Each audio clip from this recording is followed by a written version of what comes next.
Kasih. Terima kasih para pendoa yang berbahagia, umat beriman, dan pembawa acara kita malam ini, Ibu Linawati dari Surabaya. Kita bersyukur karena kita sudah masuk novena hari kelima pada hari ini. Tema permenungan kita dan doa kita malam ini adalah pelindung gereja. Yosef adalah pelindung gereja. Teks kitab suci yang ditawarkan kepada kita adalah Lukas bab 2 ayat 21 sampai 33. Lukas bab 2 ayat 21 sampai 33. Yesus disunat dan diserahkan kepada Tuhan Simeon dan Hana. Dan ketika genap 8 hari dan ia harus disunatkan, ia diberi nama Yesus, yaitu nama yang disebut oleh malaikat sebelum ia dikandung ibunya. Dan ketika genap waktu pentahiran menurut hukum Taurat Musa, mereka membawa dia ke Yerusalem untuk menyerahkannya kepada Tuhan. Seperti ada tertulis dalam hukum Tuhan, semua anak laki-laki sulung harus dikuduskan bagi Allah. Dan untuk mempersembahkan korban menurut apa yang difirmankan dalam hukum Tuhan, yaitu sepasang burung tekukur atau 2 ekor anak burung merpati. Adalah di Yerusalem seorang bernama Simeon. Ia seorang yang benar dan saleh, yang menantikan penghiburan bagi Israel. Roh Kudus ada di atasnya. Dan kepadanya telah dinyatakan oleh Roh Kudus bahwa ia tidak akan mati sebelum ia melihat Mesias, yaitu dia yang diurapi Tuhan. Ia datang ke bait Allah oleh Roh Kudus ketika Yesus anak itu dibawa masuk oleh orang tuanya untuk melakukan kepadanya apa yang ditentukan hukum Taurat. Ia menyambut anak itu dan menatangnya sambil memuji Allah, katanya, "Sekarang Tuhan, biarkanlah hamba-Mu ini pergi dalam damai sejahtera sesuai dengan firman-Mu, sebab mataku telah melihat keselamatan yang daripada-Mu, yang telah Engkau sediakan di hadapan segala bangsa, yaitu terang yang menjadi pernyataan bagi bangsa-bangsa lain dan menjadi kemuliaan bagi umat-Mu Israel." Dan bapa serta ibunya amat heran akan segala apa yang dikatakan tentang dia. Dan bapa serta ibunya amat heran akan segala apa yang dikatakan tentang dia. Saudara-saudariku yang terkasih umat Allah, umat beriman, para pendoa yang saya cintai dimanapun saudara-saudari berada. Refleksi dan pertanyaan kita adalah, apa itu gereja? Yosef disebut sebagai pelindung gereja. Tetapi gereja itu apa? Menurut Katekismus Gereja Katolik, gereja adalah umat Allah. Gereja adalah tubuh Kristus. Gereja adalah kenisa Roh Kudus. Dalam Kisah Para Rasul bab 10 ayat 35 dikatakan, di segala zaman dan pada semua bangsa, Allah berkenan akan siapa saja yang menyeganinya dan mengamalkan kebenaran. Namun Allah bermaksud menguduskan dan menyelamatkan orang-orang bukannya satu persatu, tanpa hubungan satu dengan lainnya. Tetapi Allah hendak membentuk mereka menjadi umat yang mengakuinya dalam kebenaran dan mengabdi kepadanya dengan suci. Maka ia memilih bangsa Israel menjadi umatnya, mengadakan perjanjian dengan mereka, dan mendidik bangsa Israel langkah demi langkah untuk semakin mengenal kehendak Allah dalam hidup mereka. Tetapi semua itu terjadi untuk menyiapkan dan melambangkan suatu perjanjian baru dan sempurna yang akan ada di dalam Kristus, di dalam darahnya. Maka Allah telah membentuk cikal bakal gereja itu dari bangsa Israel, 12 suku Israel itu. Allah mencintai mereka, Allah melindungi mereka, mengayomi mereka, mengampuni jika bersalah, dan memberikan rahmat demi rahmat dalam hidup mereka. Itulah cikal bakal dari gereja. Allah telah mempersiapkannya sejak zaman perjanjian lama. Tetapi kesempurnaan itu ada dalam gereja yang ditebus oleh Kristus dalam darahnya. Maka gereja itu adalah dari bangsa Yahudi maupun kafir. Ia memanggil suatu bangsa yang bersatu padu, bukan menurut daging, bukan menurut darah garis keturunan, tetapi melainkan dalam Roh Kudus. Itulah gereja umat Allah itu. Semua yang berkumpul pada malam hari ini di setiap rumah-rumah kita, dari Sabang sampai Merauke, Pulau Sumatera dan Pulau Jawa, Sulawesi dan sebagainya, kitalah umat gereja Allah itu. Kitalah umat Allah. Kita tidak dipersatukan karena pertalian darah, karena pertalian marga, karena hubungan keluarga, tetapi karena baptisan dalam nama Bapa dan Putra dan Roh Kudus. Kita disatukan dalam satu keluarga Allah, dalam Roh Kudus. Itulah gereja umat Allah. Saudara-saudariku yang terkasih, lalu apa itu kekhususan umat Allah? Apa itu kekhususan gereja? Umat Allah ditandai dengan kekhususan-kekhususan yang membedakannya dari semua kelompok agama dan bangsa, dari semua kelompok politik dan budaya di dalam sejarah. Gereja adalah umat Allah. Allah bukan milik suatu bangsa secara khusus,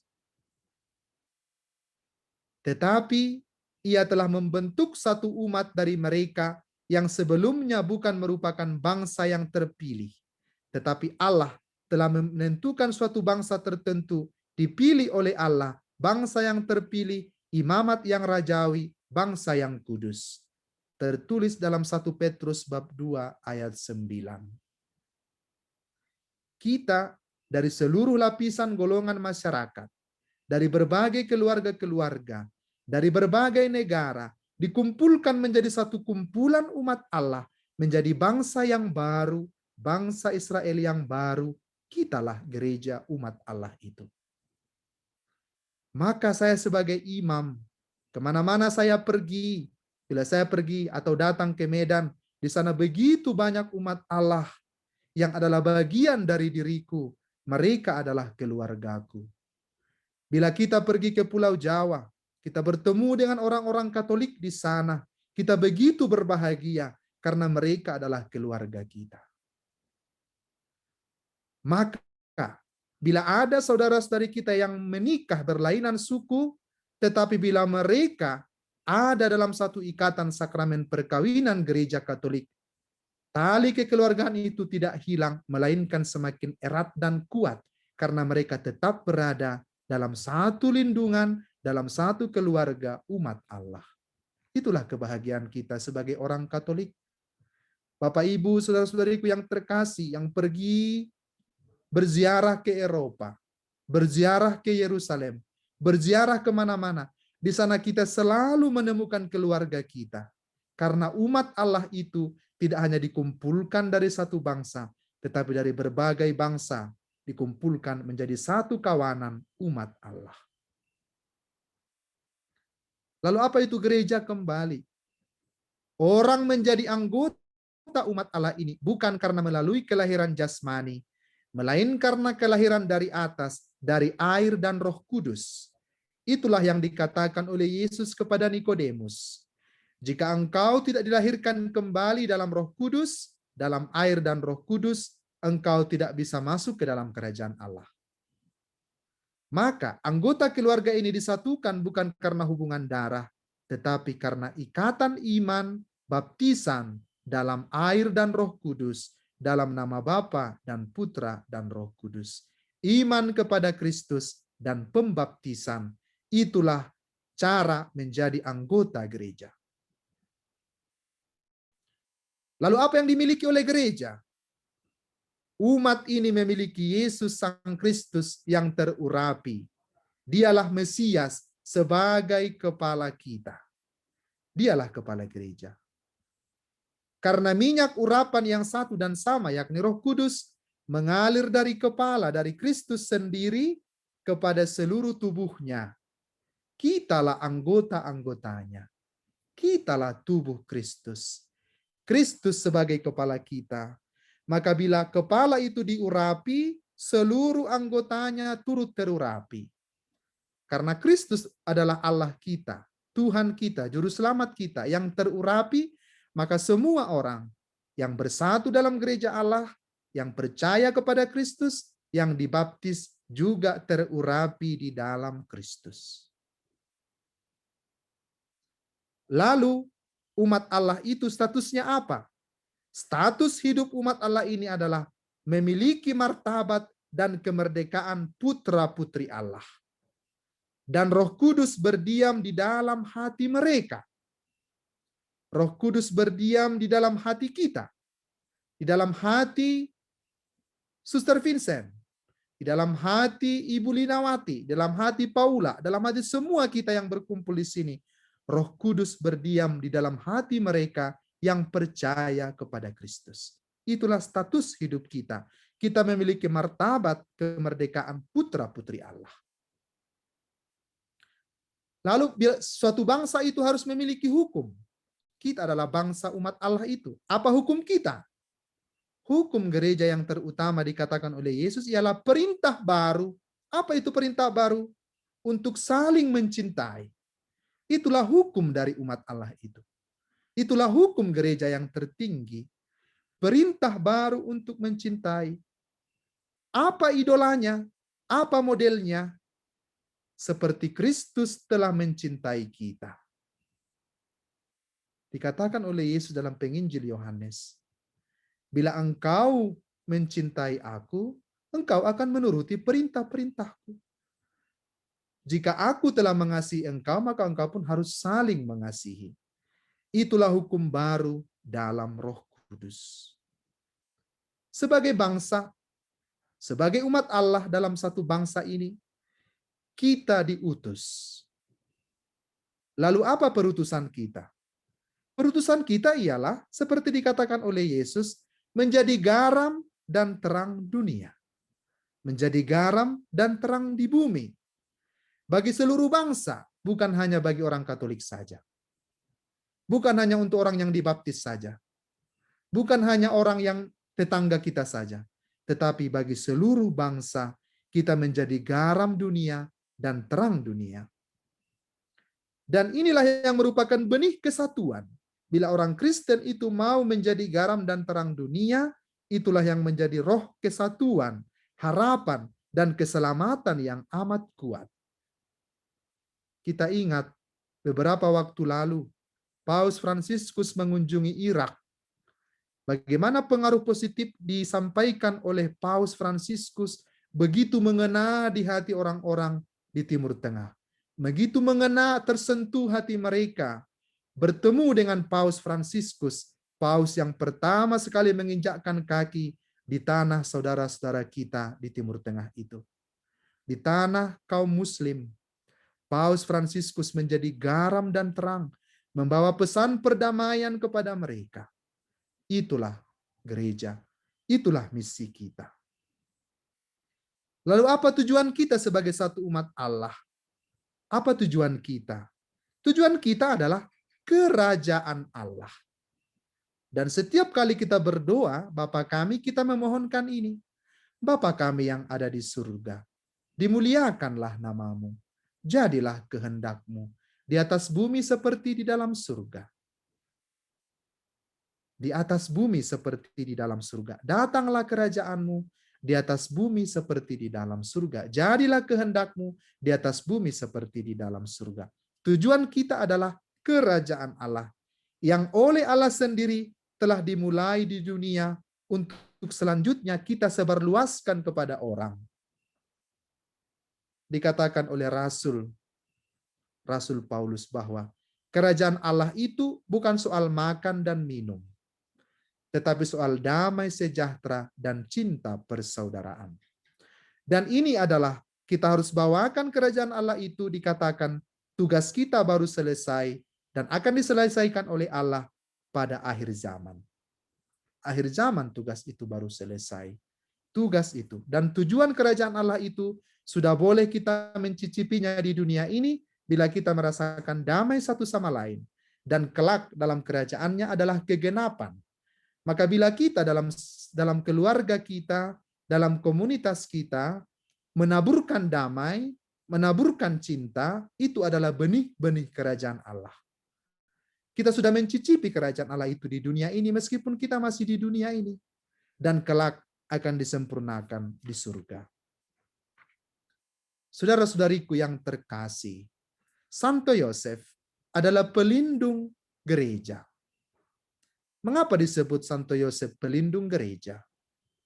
Karena cikal bakal gereja itu adalah umat Israel, dan Santo Yosef hidup di antara perjanjian lama dan perjanjian baru. Dia sekaligus menutup perjanjian lama dan membuka perjanjian baru dalam diri Yesus Kristus.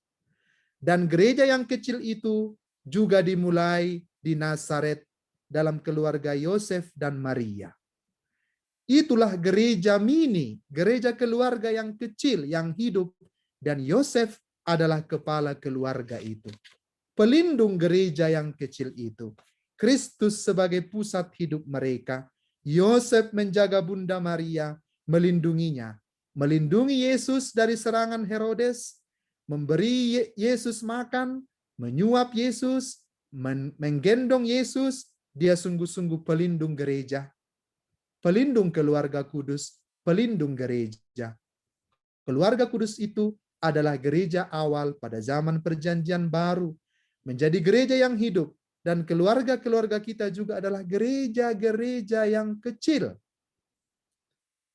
Yohanes Paulus II mengatakan, keluarga itu adalah ecclesia domestica. Gereja keluarga. Gereja yang kudus. Gereja yang kecil. Gereja yang mini. Gereja yang inti.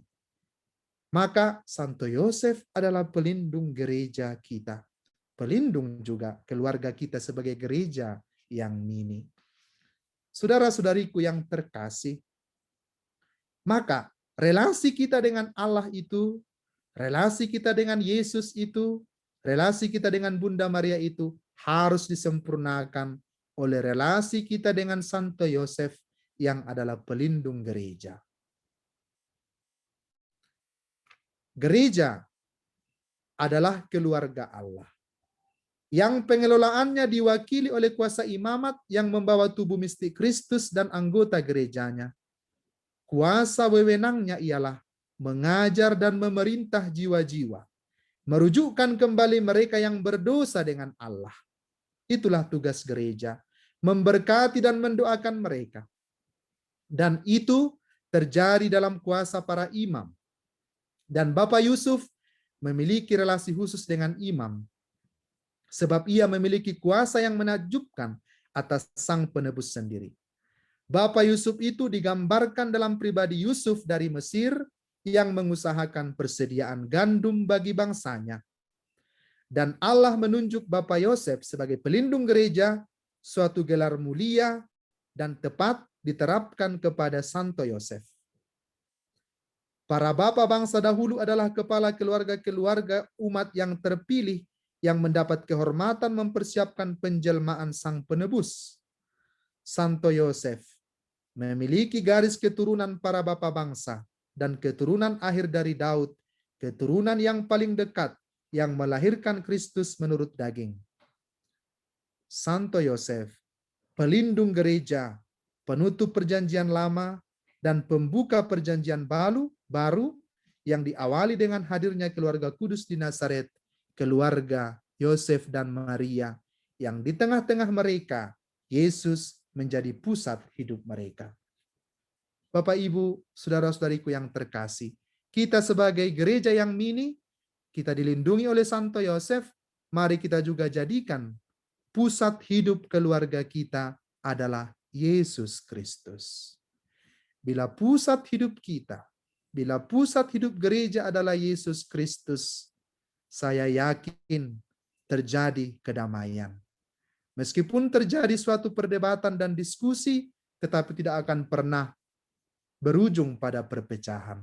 Selalu berujung pada rekonsiliasi, perdamaian seperti apa yang diinginkan oleh Allah, karena tujuan kita adalah menghadirkan kerajaan Allah di dunia. Santo Yusuf telah mengalami bagaimana melindungi keluarga yang adalah gereja mini itu, Maria dan Yosef. Kita juga pasti dilindungi oleh Yosef dalam pergumulan hidup kita, dalam bahtera hidup menggereja, di paroki kita, di lingkungan kita, di keluarga-keluarga kita. Maka Bapak Ibu, saudara-saudariku yang terkasih, kita sering mengalami kadang tertekan batin, main perasaan, tersinggung, walaupun itu dalam lingkup gereja, dalam lingkup lingkungan, dalam lingkup paroki, dalam lingkup stasi, atau bahkan dalam lingkup satu teman-teman, satu komunitas devosi, kita juga bisa tersinggung, sakit hati kepada saudara dan saudari kita. Mari kita ingat bahwa kita dipersatukan dalam gereja yang kudus ini, dan mari kita jadikan pusat hidup kita adalah Yesus Kristus. Bila pusat hidup kita adalah Yesus Kristus, perdebatan yang terjadi, ketersinggungan yang terjadi, tidak akan pernah berujung pada perpecahan, tetapi selalu berujung pada rekonsiliasi, perdamaian kembali. Sebab itulah tujuan dari gereja umat Allah. Dikatakan oleh Yesus, bila garam itu menjadi tawar, dengan apakah dia diasinkan? Bila gereja sendiri telah mengalami perpecahan, bagaimana kita mempersatukan orang lain? Maka, bila pusat hidup kita, bila pusat hidup seorang pastor, seorang suster, seorang pengurus gereja, seorang devosan, seorang pengurus lingkungan, bukan lagi Yesus Kristus, ujung-ujungnya adalah perpecahan. Saudara-saudariku yang terkasih, mari kita sadari, Yosef, pelindung gereja itu, menjadikan Yesus pusat hidup mereka. Yesus dan Maria. Maria dan Yosef menjadikan Yesus pusat hidup mereka. Semoga Tuhan memberkati kita, mengampuni kesalahan kita, mengampuni kelemahan kita, agar kita semakin mampu bangkit sebagai satu keluarga dalam gereja Katolik yang kudus. Mari kita ingat, Allah menjadikan kita menjadi satu keluarga, bukan karena hubungan darah, tapi karena dilahirkan kembali dari air dan Roh Kudus, dipersatukan dalam satu keluarga Allah, Bapa, Putra, dan Roh Kudus.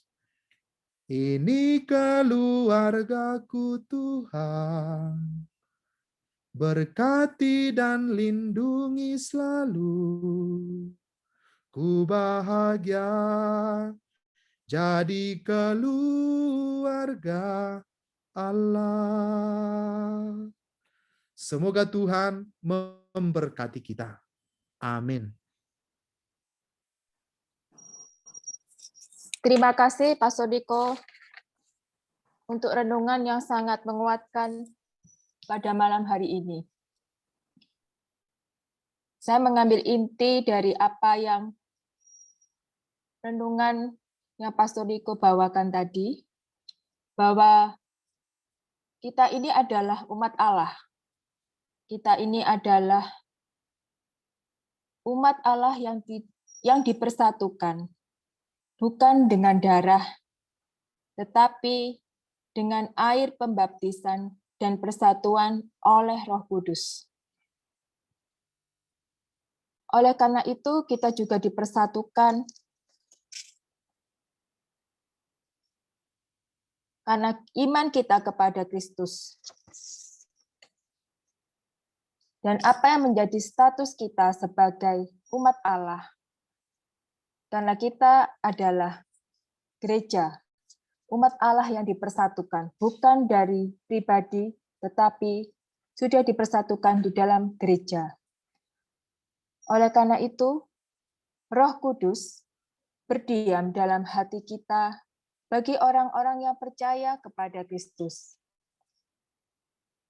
Dan apa yang Tuhan kehendaki pada kita sebagai umat Allah, Tuhan memiliki hukum, yaitu supaya kita saling mencintai dan mengasihi seperti Yesus memberikan teladannya bagi kita semua. Dan apa misi kita sebagai umat Allah? Kita menjadi garam dan terang dunia, bukan hanya bagi sekelompok orang, tapi bagi seluruh bangsa. Apa tujuan kita sebagai umat Allah atau gereja yang ada di dunia saat ini? Yaitu supaya kita semua bisa merasakan apa surga yang ada di dunia itu, yang ada di dunia ini, yaitu dengan damai sejahtera di bumi, dan suatu saat akan digenapi di surga nanti. Allah memilih Santo Yosef sebagai pelindung gereja kecil, karena Santo Yosef melindungi Bunda Maria dan menjadikan Yesus Kristus sebagai pusat hidup dalam keluarga kecil mereka. Dan diharapkan untuk kita semua yang ada di dunia ini, kita juga bisa menjadikan Kristus sebagai pusat hidup di keluarga kita masing-masing. Sekian inti dari renungan yang dibawakan oleh Pastor Niko. Untuk Bapak Ibu, apakah ada pertanyaan kepada Pastor Niko atau memberikan sharing tentang pengalaman rohani bagaimana kita hidup sebagai gereja kecil di zaman modern saat ini? Dipersilakan Bapak Ibu.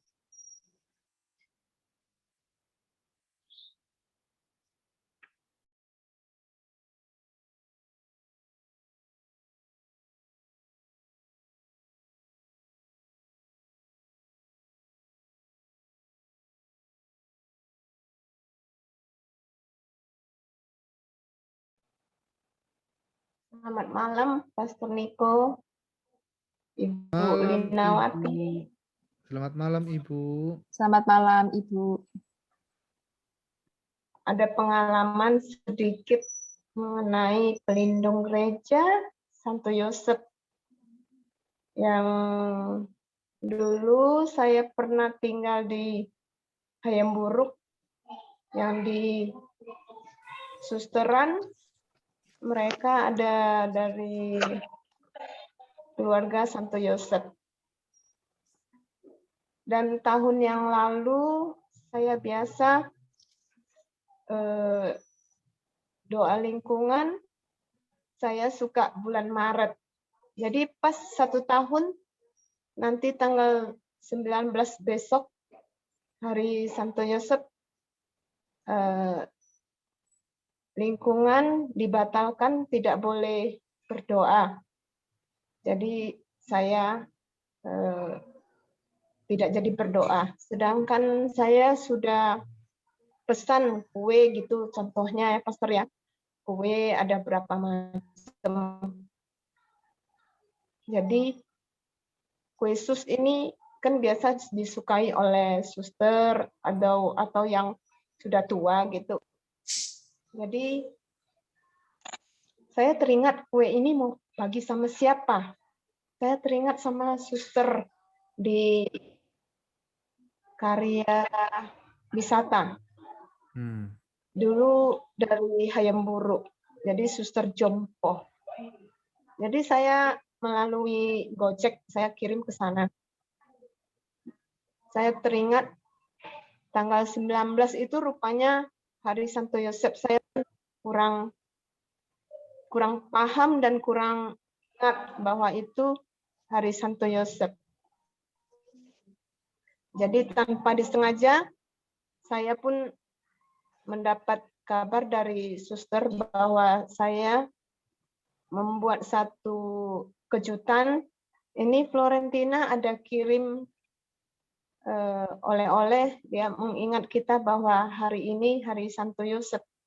Padahal saya pun nggak tahu bahwa itu hari Santo Yosef. Jadi pas tanggal 19 ini dari Love Praying Family juga mengingatkan kita bahwa ini adalah Hari Santo Yosef tanggal 19. Jadi saya masuk tim doa Love Praying Family, saya pun mengucapkan banyak terima kasih. Itu saja sharing iman untuk buat teman-teman. Terima kasih Pastor Niko. Terima Bu kasih Ibu. Linawati. Terima kasih. Luar biasa ya pengalamannya. Itu bukan kebetulan, itu pasti sesuatu berkat ya, bahwa Ibu kirimkan sesuatu kepada suster-suster yang ketepatan para suster itu spiritualitasnya adalah KSSY, Kongregasi Suster-Suster Santo Yosef. Jadi mereka pasti sangat bahagia akan surprise yang Ibu buat, walaupun tidak sengaja. Pasti Santo Yosef yang mengajak Ibu, Ibu kirimkanlah kue ke sana katanya kan. Dan sekarang sudah bergabung di Love Praying Family, luar biasa. Dan kita sekarang mengadakan doa novena Santo Yosef. Selamat Ibu Florentina, sekali lagi itu pasti Tuhan yang menuntun Ibu semakin mengenal dan mencintai Santo Yosef. Selamat ya Ibu Floren.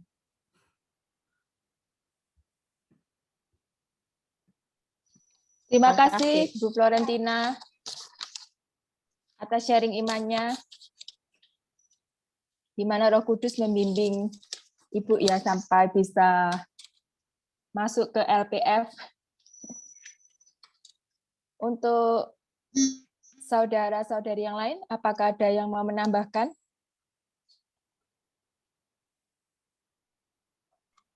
Selamat malam Bu Linawati. Selamat malam Bu Paulalin. Pastor Niko. Saya Selamat malam Ibu Paulalin. sedikit sharing untuk novena Santo Yosef ini.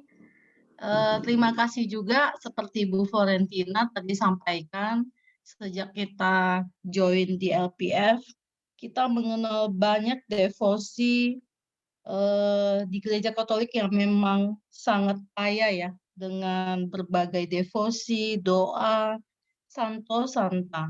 Nah, terkhusus untuk Santo Yosef ini, selama ini kita, dari saya sendiri itu jarang khusus berdevosi kepada Santo Yosef. Nah, jadi kemarin pada saat akhir tahun dari Bu Regina itu ada sharing tahun pencanangan Santo Yosef dari 8 Desember 2020 ke 8 Desember 2021 oleh Sri Paus Fransiskus. Pada saat itu Bu Regina bilang, coba carikan doa devosi Santo Yosef. Jadi saya spontan jawab, selama ini saya nggak pernah doa kepada devosi Santo Yosef ya, tapi coba saya searching. Nah, ternyata saya mendapat buku penerbit Kanisius yang mencintai Santo Yusuf dengan berbagai renungan dan aneka devosi. Di buku itu saya baru mengetahui begitu banyak ternyata doa khusus yang ditetapkan oleh Sri Paus sebelumnya, dan juga ada rosario kepada Santo Yosef. Jadi sebenarnya kalau kita pikir-pikir, selama ini devosi kepada Santa Bunda Maria itu begitu populer dan banyak mujizat terjadi berbagai belahan dunia. Namun untuk Santo Yosef ini sepertinya jadi agak timpang jadinya. Tapi sebenarnya di balik devosi Santo Yosef, terutama selama kita 9 hari ini kita memohon begitu banyak keutamaan yang patut kita teladani dari iman Santo Yosef, itu juga membuat kita semakin menambah iman kita ya, maksudnya saling melengkapi dari devosi Bunda Maria ditambah dengan devosi Santo Yosef ini membuat iman kita sebagai umat Katolik itu juga semakin dalam untuk mengenal kerahiman Allah Bapa yang sungguh mengasihi kita. Jadi bersyukur sekali meskipun sepertinya Santo Yosef itu tidak begitu populer, tapi dengan pencanangan tahun ini khusus untuk dedikasi kepada Santo Yosef itu mengajak umat semua juga turut mendalami sebenarnya begitu besar iman jasa Santo Yosef dengan berbagai pelindung gereja, untuk pelindung pekerja, untuk pelindung keluarga. Jadi sebenarnya itu benar-benar berjasa sekali ya. Jadi seperti jasa seorang ayah. Terima kasih. Terima kasih Bu Paula Lin atas sharing imannya. Di sini kita bisa merasakan bahwa kita memiliki Santo Yosef ya, bukan hanya sebagai pelindung warga Nazaret pada zaman dahulu, tapi juga untuk kita yang hidup zaman sekarang.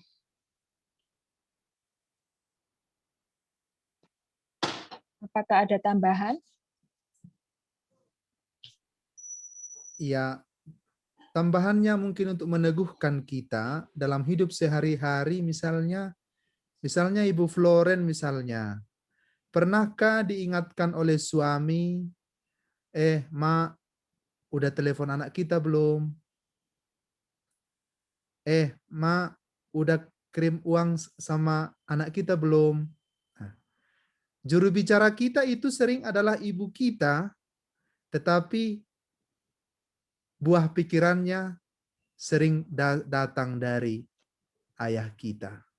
Apakah ibu-ibuku yang tercinta pernah mengalami itu di sini? Bahwa seorang ayah tidak terlalu banyak berkomunikasi dengan anaknya, mereka lebih dekat dengan ibunya, tetapi yang sering mengingatkan mereka justru adalah suami-suami mereka. Jadi Yosef itu diam dalam keheningan, tetapi bekerja banyak sekali untuk keselamatan kita. Jadi analoginya adalah seperti itu.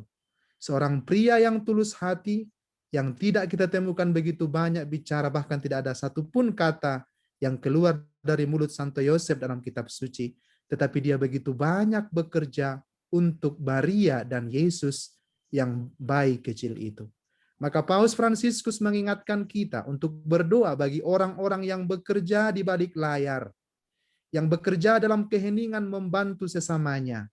Nama mereka tidak terkenal, tetapi jasa-jasa mereka begitu luar biasa untuk sesamanya. Dan Santo Yosef adalah pribadi yang seperti itu. Seorang ibu mencintai anaknya dengan komunikasi terus-menerus. Seorang ayah mencintai anaknya dengan mengingatkan istrinya untuk selalu berkomunikasi yang baik dengan anak-anak mereka. Itu tambahan dari saya, Ibu Lina. Terima kasih Pak Soniko. Kita diingatkan kembali bagaimana peran Santo Yosef ya. Dia banyak memberikan teladan sebagai ayah buat kita.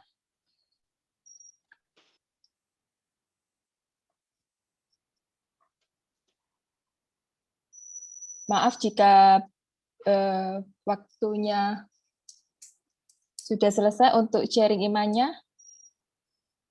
Kita akan minta bantuan Pastor Niko untuk mendoakan saudari kita yang berulang tahun hari ini. Ini adalah hari yang istimewa buat Bu Elis dan Bu Magdalena. Udah nyanyi kah? Belum. Ya. Jadi kita harus nyanyi ya. Baik. Sebelum Berdoa dulu, Pastor, baru nyanyi kita ya. bernyanyi.